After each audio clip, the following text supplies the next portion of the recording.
வணக்கம். ஒவ்வொரு வாரமும் சனிக்கிழமை விக்ரம் வேதாள் கதை நம் சேனலில் போடப்படும். அனைவரும் பார்க்கும்படி கேட்டுக்கொள்கிறேன். அடுத்த நாள் பொழுது புலர்ந்ததும் இன்றாவது சிம்மாசனத்தில் அமர்ந்துவிட வேண்டும் என்று தன் இஷ்ட தெய்வங்களை வேண்டியவாறு கொலு மண்டபம் வந்தார் போஜராஜன். படிகளில் ஏறி 14ஆம் படி வந்ததுதான் தாமதம். அந்த படியில் இருந்த பூர்ண சந்திர வள்ளி பதுமை அவரை தடுத்து நிறுத்தி இக்கதையை கூறியது. விக்ரமாதித்யர் நீதி தவறாமல் சிறப்பாக ஆட்சி புரிந்து வந்தார். நாடுகள் தோறும் அவருடைய நல்லாட்சியை புகழ்ந்துதான் பேசினார்கள். மக்களும் அவருடைய நல்லாட்சியில் மகிழ்ச்சியாகவே இருந்தனர். இருந்தாலும் தன்னுடைய ஆட்சி பற்றி மக்கள் என்ன எண்ணுகிறார்கள் என்பதை அறிய விருப்பம் கொண்ட விக்ரமாதித்யர் ஒற்றர்களை அனுப்பி விசாரித்து வர ஏற்பாடு செய்தார். விக்ரமாதித்யரின் விருப்பத்தை ஏற்று வேதாளம் நாட்டின் பல பகுதிகளுக்கும் சென்றது. தான் யார் என்பதை காட்டிக்கொள்ளாமல் ஆட்சியை பற்றி விசாரித்து அறிந்தது. மக்கள் அனைவரும் விக்ரமாதித்யரை பற்றி புகழ்ந்துதான் பேசினர். இத்தகைய புகழ் மொழிகளை காதார கேட்டு அறிந்து கொண்ட வேதாளம் கடைசியாக காசி நகரத்துக்கு சென்றது. அங்கே சிறப்பான செய்திகள் நிகழ்ச்சிகள் ஏதேனும் உண்டா என்று கேட்டது. பெரிய வியாபாரியான தர்மசீலர் செட்டி காசி நகரில் வியாபாரத்தின் மூலமாக கோடிக்கணக்கான சொத்துக்களை சேகரித்து இருந்தார். ஆனாலும் அவருக்கு ஒரே ஒரு கவலை இருந்தது. அதாவது தனக்கு பிறகு இத்தனை செல்வத்துக்கும் அதிபதியாக ஒரு வாரிசு வேண்டும் என்பதுதான். அதனால் அவர் நாள்தோறும் விஸ்வநாதர் கோயிலுக்கு சென்று அபிஷேக ஆராதனைகள் செய்து விஸ்வநாதரை வழிபட்டு வந்தார். தன்னுடைய குறை அகல வேண்டும் என்று பிரார்த்தித்து வந்தார். ஒரு நாள் இரவு விஸ்வநாதர் தர்மசீலன் கனவில் தோன்றினார். நகரத்துக்கு மத்திய பகுதியில் பெரிய குளம் ஒன்றை வெட்ட செய்து அதில் தண்ணீர் பெருக்கெடுக்கும் போது உனக்கு ஒரு குழந்தை பிறக்கும் என்று அருள் புரிந்து மறைந்தார். மறுநாளே தர்மசீலர் ஏராளமான பொருள் செலவில் குளம் ஒன்றை வெட்டச் செய்தார். ஆனால் எவ்வளவு ஆழம் வெட்டிய போதிலும் அதில் நீர் சுரக்கவில்லை. இனி வெட்டுவதற்கு இடமும் இல்லை, பலனும் இல்லை என்று கருதிய தொழிலாளர்கள் குளம் வெட்டும் முயற்சியை கைவிட்டனர். இவ்வளவு செலவு செய்தும் முயற்சி மேற்கொண்டும் தண்ணீரை காண இயலவில்லையே என்ற ஏக்கத்தில் தன் உயிரை விட கருதி அந்த குளக்கரையிலேயே உட்கார்ந்திருக்கிறார் தர்மசீலர். அப்போது தர்மசீலரே மனம் தளர்ந்து உயிரை விட துணியாதே, முற்பிறவில் நீ செய்த தீவினையால் தான் குளத்தில் தண்ணீர் சுரக்கவில்லை. ஆனால் அதற்கு ஒரு வழி உண்டு. ஈடு இணையற்ற அழகும் குணமும் பொருந்திய ஒருவரின் தலையை இந்த குளத்தின் மத்தியில் வெட்டி பலியிட்டால் இதில் உடனே நீர் பெருகும், உன் விருப்பமும் நிறைவேறும் என்று வானவெளியில் அசரீரி ஒலித்தது. அழகு இருந்தால் குணம் இருக்காது, குணம் இருந்தால் அழகு இருக்காது என்பது உலக இயல்பு. அப்படியே இரண்டும் ஒருங்கே பொருந்தி இருக்கும் ஒருவரை நாம் எங்கே தேடி கண்டுபிடிப்பது? ஒருவேளை அத்தகையவனை கண்டுபிடித்தாலும் அவர் பலியாக சம்மதிப்பாரா? இது நடைபெறக்கூடிய காரியமா என்று நினைத்து வருந்தினார். பிறகு ஆகாத செயலை தெய்வம் கட்டளையிடுமா? எதற்கும் முயன்று பார்ப்போம் என்று யோசனை தோன்றியதோடு ஓரளவு நம்பிக்கையும் பிறந்தது.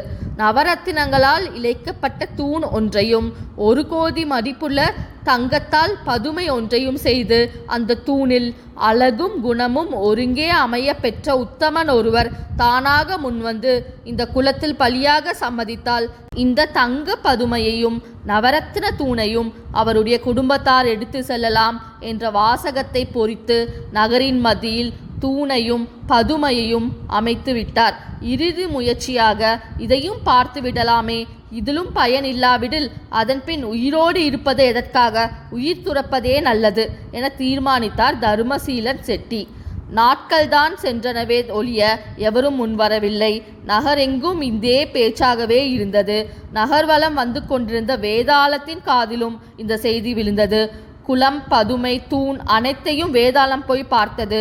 உடனே விக்ரமாதித்யரிடம் போய் தான் கண்டறிந்த புகழ் மொழிகளை சொன்னதோடு மட்டுமல்லாமல் காசியில் தர்மசீலன் செய்துள்ள அறிவிப்பை பற்றி விவரத்தையும் சொன்னது. வேதாளம் கூறிய செய்தி விக்ரமாதித்யருக்கு உற்சாகத்தையும் ஊக்கத்தையும் துணிவையும் உண்டாக்கின. இந்த புதுமையான விஷயத்தில் ஈடுபட விரும்பினார். தர்மசீலர் உயர்ந்த நோக்கத்தோடு ஏராளமான பொருளை செலவு செய்திருக்கிறார். ஆகையால் அவர் விருப்பம் நிறைவேற என்னால் இயன்றதை செய்வதே என் கடமை என்ற எண்ணம் விக்ரமாதித்யருக்கு தோன்றியது. அதனால் நாடாளும் பொறுப்பை பட்டியிடம் ஒப்படைத்துவிட்டு வேதாளத்துடன் வந்து குளத்தை பார்த்தார். அதன் அகலத்தையும் ஆழத்தையும் பார்த்து, இவ்வளவு பெரிய குளத்தில் தண்ணீர் பெருக்கெடுத்தால் மக்களுக்கு எவ்வளவு உதவியாக இருக்கும் என எண்ணி பார்த்தவருக்கு வியப்பு மேலோங்கியது.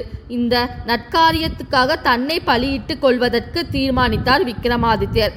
அந்த குளக்கரையில் இருந்த மரத்தின் கீழ் துறவி ஒருவர் உட்கார்ந்திருந்தார்.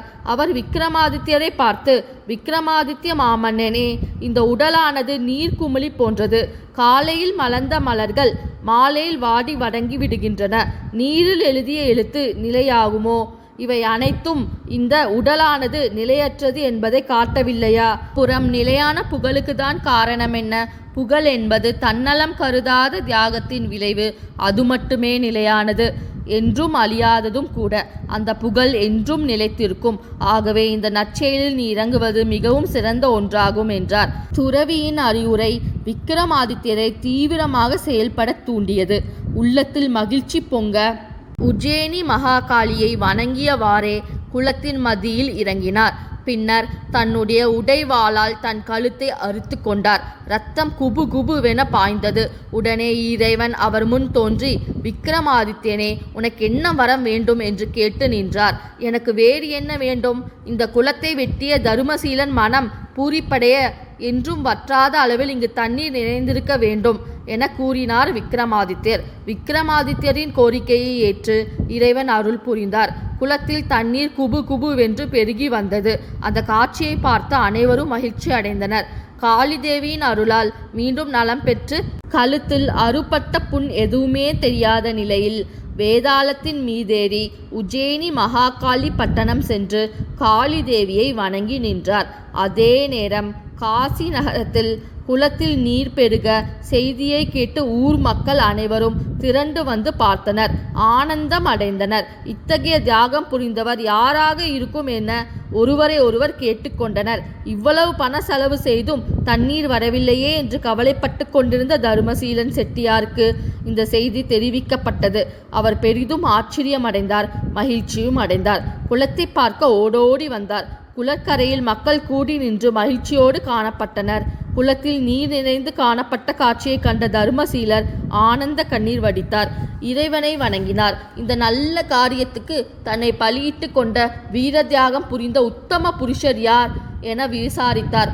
தங்க பதுமையும் நவரத்தின தூணும் அப்படியே இருந்தன. அதை பார்த்து தருமசீலருக்கு மேலும் வியப்பு உண்டானது.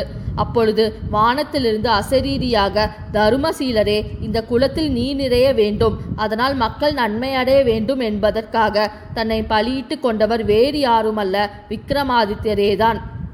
அறுத்து இரத்தத்தை காணிக்கையாக தந்த அவர் இறைவன் அருளால் மீண்டும் உயிர் பெற்று தன் நாட்டுக்கு போய்விட்டார் என்று ஒலித்தது. அதை கேட்டு மக்கள் உணர்ச்சி வசப்பட்டு விக்ரமாதித்யர் வாழ்க என்று விண் அதிர முழக்கமிட்டனர். தன்னுடைய உயிரை பொருட்படுத்தாமல் இந்த மாதிரியான நல்ல செயலை செய்த விக்ரமாதித்யரை தன்னால் நேரில் பார்க்க முடியவில்லையே, அவருக்கு நன்றி கூட கூற முடியவில்லையே என்று எண்ணி வருந்தினார் தருமசீலர். அவர் செயலுக்கு நன்றி கூறும் விதமாக விலையுயர்ந்த 10 ரத்தின கற்களை தன்னுடைய முக்கியமான 5 பணியாளர்கள் மூலமாக கொடுத்து அனுப்பினார்.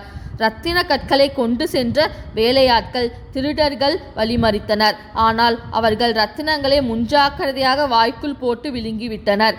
திருடர்கள் சோதனை செய்ததில் ஒன்றும் அகப்படாததால் அவர்களை விட்டுவிட்டனர். பிறகு பணியாளர்கள் விக்ரமாதித்யரிடம் ரத்தின கற்களை சமர்ப்பித்தனர்.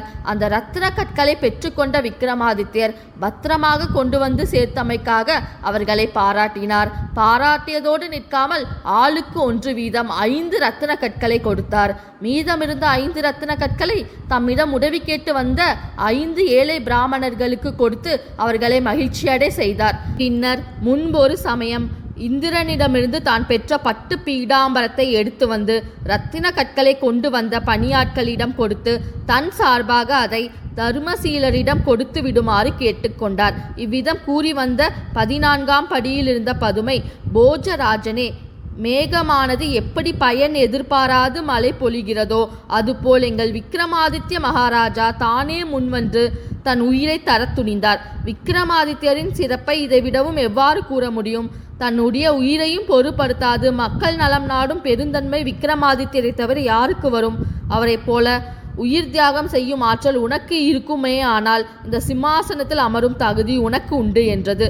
பூர்ண சந்திரவல்லி பதுமை விக்ரமாதித்யரது வீரதீர செயலை பற்றிய கதையை சொல்லி முடிக்கவும் பொழுது சாயவும் சரியாக இருந்தது. இன்றும் நினைத்தபடி சிம்மாசனத்தில் அமர முடியாமல் போனதன் விதியை நொந்தவாறே போஜராஜன் அரண்மனை அந்தப்புறம் திரும்பினார். இந்த சேனல் பிடிச்சிருந்தா லைக் பண்ணுங்கள், ஷேர் பண்ணுங்கள், சப்ஸ்கிரைப் பண்ணுங்கள். நீங்கள் இந்த சேனலை சப்ஸ்கிரைப் பண்ண ஸ்க்ரீனில் வர வீங்கிற ஐக்கானை கிளிக் பண்ணுங்கள். அடுத்து என்ன நடந்தது என்பதை பற்றி அடுத்த வீடியோவில் பார்ப்போம்.